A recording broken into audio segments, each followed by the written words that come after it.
శని అంటే చాలా మంది భయపడిపోతారు. ముఖ్యంగా అర్ధాష్టమ శని గురించి చాలా మంది కంగారు పడుతుంటారు. జాతకంలో 4వ ఇంట్లో శని ఉన్నప్పుడు అర్ధాష్టమ శని అని అంటారు. ఇది 2.5 ఏళ్లు ఉంటుంది. అర్ధాష్టమ శని వల్ల కొన్ని ఇబ్బందులు వచ్చే అవకాశం ఉంటుంది. అర్ధాష్టమ శని ఉన్నప్పుడు తొందరపాటు ఎక్కువగా ఉంటుంది. ఏదైనా పనిని మొదలు పెట్టేటప్పుడు తొందరగా చేయాలని అనుకుంటారు. ఈ క్రమంలో ఆర్థిక నష్టాన్ని ఎదుర్కొంటారు. డబ్బులు వృధా చేసుకుంటారు. అర్ధాష్టమ శని వల్ల కొంతమందికి పెళ్లి త్వరగా కుదిరిపోతుంది. ఇంటి పనుల విషయంలో చిన్న చిన్న ఇబ్బందులు ఎదురవుతూ ఉంటాయి. ఏదైనా వస్తువులు కొనుగోలు చేసేటప్పుడు జాగ్రత్తగా చూసుకోవాలి. ఒక్కోసారి పని చెయ్యనివి లేదా డ్యామేజ్ అయినవి వచ్చే అవకాశం ఉంటుంది.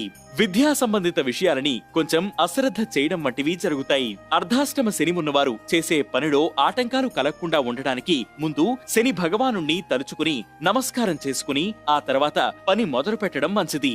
ఓం నమో భగవతే కూర్మనాథాయ అనే మంత్రాన్ని చదువుకోవడం వలన శని ప్రభావం వల్ల వచ్చే ఇబ్బందులు తగ్గుతాయి. 3, 11, 21 ఇలా మీకు నచ్చినన్ని సార్లు సమయాన్ని బట్టి చదువుకోవచ్చు.